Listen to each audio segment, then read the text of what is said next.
Emmanuel Macron est au Japon, première étape de sa tournée stratégique en Asie, une visite qui vise à consolider l'axe Paris-Tokyo dans un contexte géopolitique déstabilisé. La guerre au Moyen-Orient frappe l'économie allemande de plein fouet. Les économistes prévoient désormais une croissance quasi divisée par deux pour 2026.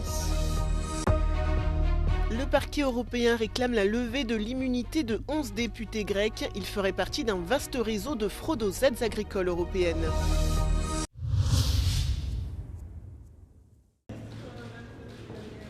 Emmanuel Macron a entamé ce mardi une tournée stratégique en Asie avec une première escale au Japon.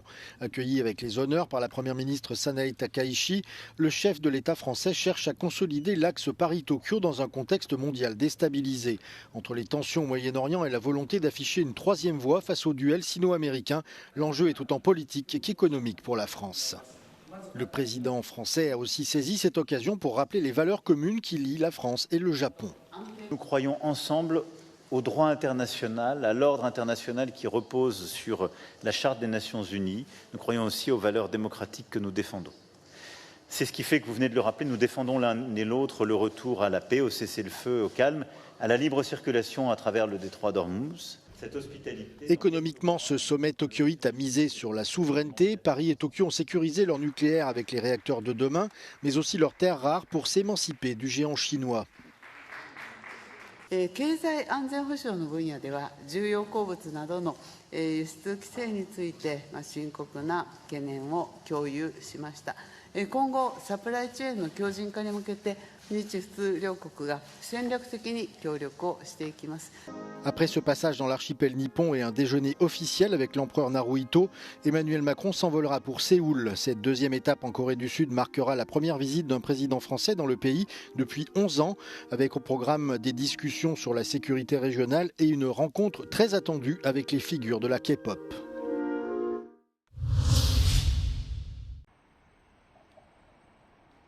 La Commission européenne prépare le terrain pour débloquer le premier versement de l'aide à l'Ukraine au titre du prêt prévu de 90 milliards d'euros dès que la Hongrie lèvera son veto. L'objectif, éviter des coupures budgétaires majeures dans le pays, fragilisé par la guerre. Bruxelles a présenté mercredi le premier des 4 textes encadrant ce programme, les 3 autres étant attendus dans les prochains jours. So once we have all the relevant elements in place, we can draw on the funds that we have in our liquidity pool and make the first disbursement. So this is really not going to hold up the procedure. L'aide sera répartie en 2 tranches de 45 milliards d'euros pour 2026 et 2027, avec des versements susceptibles de se prolonger au-delà. Pour l'heure, le Premier ministre hongrois Viktor Orban bloque le dispositif en raison du différend avec l'Ukraine portant sur la réparation de l'oléoduc Druzhba. Kiev affirme que l'infrastructure a été gravement endommagée par une attaque de drones russes, tandis que Budapest accuse l'Ukraine d'en avoir interrompu le fonctionnement pour peser sur les élections législatives hongroises du 12 avril.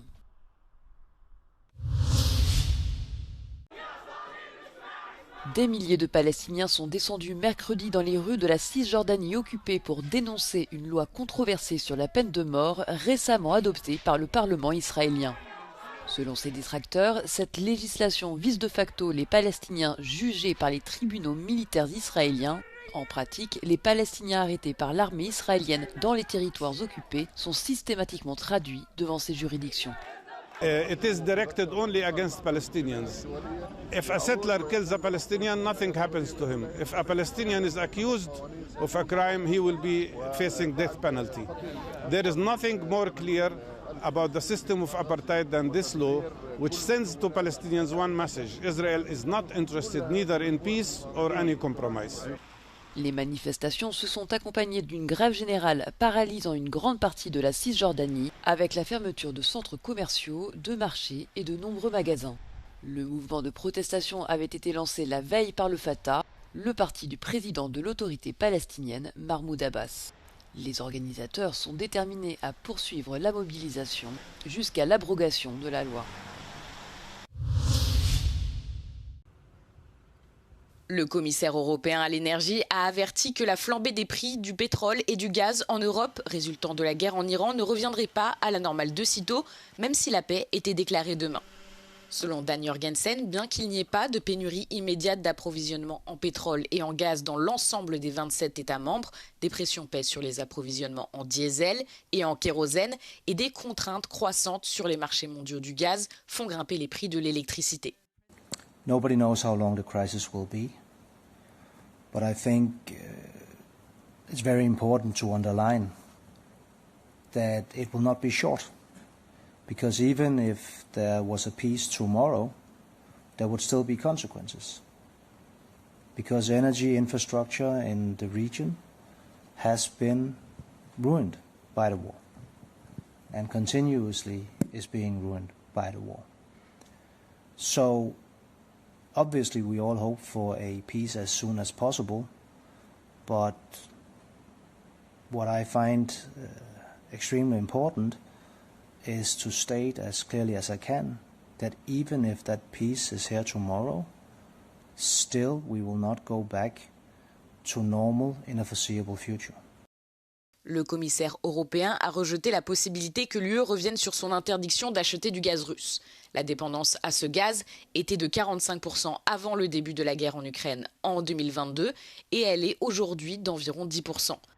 Il a déclaré qu'il serait totalement inacceptable que l'UE continue d'acheter de l'énergie qui contribuerait indirectement à financer la terrible guerre que Poutine mène en Ukraine.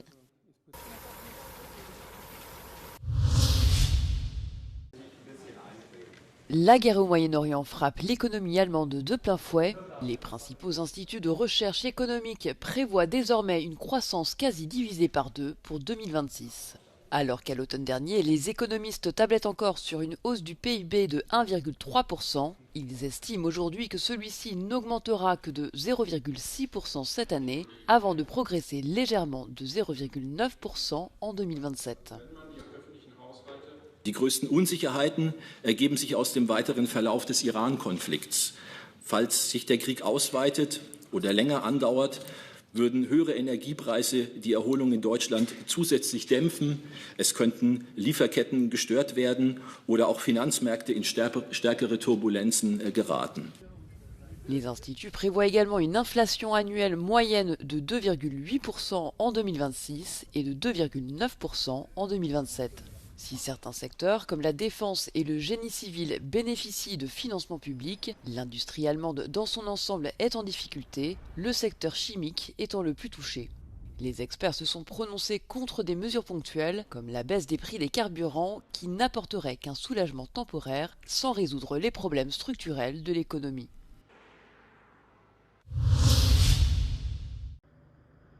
L'enquête avance dans l'affaire de fraude aux subventions européennes qui éclabousse la Grèce depuis plusieurs mois.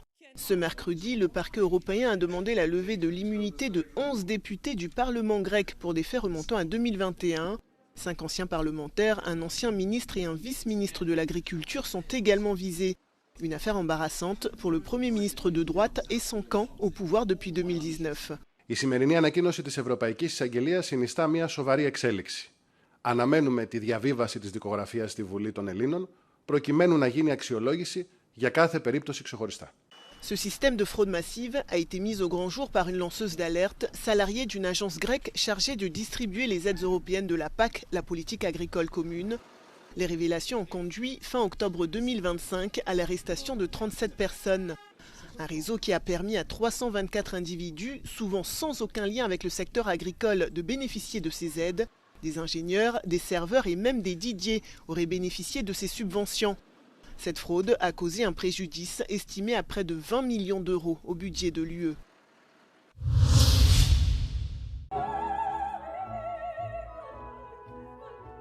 Une reine déchue, un monarque au pouvoir sans limite et une tragédie historique revisitée. Anna Bolena de Gaetano Donizetti fait son grand retour dans une nouvelle production de l'Opéra national de Grèce, mise en scène par Temelis Glinatzis et dirigée par Jacques Lacombe. Créée en 1830 à Milan, cette œuvre du bel canto plonge dans les derniers jours d'Anne Boleyn, deuxième des 6 épouses du roi Henri VIII.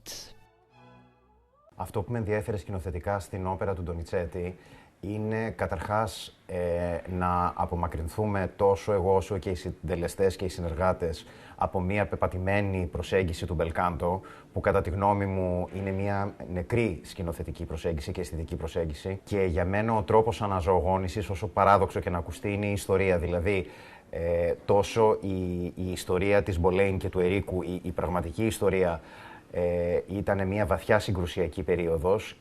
Και για μένα το κομμάτι της σύγκρουσης είναι αυτό το οποίο λειτουργεί σαν το βασικό δραματουργικό πυρήνα όλης της παράστασης. Anne Boleyn est interprétée par Maria Kozovica. La soprano de 30 ans a étudié au Conservatoire Royal d'Anvers et à l'Académie Verdi à Milan. Νομίζω ότι είναι ένα πρόσωπο που έχει αφήσει το στίγμα της στην αγγλική ιστορία και νιώθω πολύ μεγάλη τιμή που παίζω ένα τέτοιο πολύ σημαντικό ρόλο. Η αλήθεια είναι ότι ο ρόλος της Άννα Μπολένα είναι πολύ μεγάλων απαιτήσεων τεχνικών και ερμηνευτικών και φυσικά υπάρχουν οι αξεπέραστες ερμηνείες όπως της Κάλλας και άλλων θρυλικών τραγουδιστριών που ερμήνευσαν το ρόλο, που για μένα αποτέλεσαν έμπνευση, αλλά με βοήθησαν να καταλάβω ότι για να βγει ο ρόλος αληθινά πρέπει να βάλω και το δικό μου βίωμα μέσα, ώστε να ζωντανέψει η Άννα και να μην προσπαθήσω να κάνω απλά μια αντιγραφή των σπουδαίων ερμηνεών που έχουν υπάρξει για αυτό το ρόλο.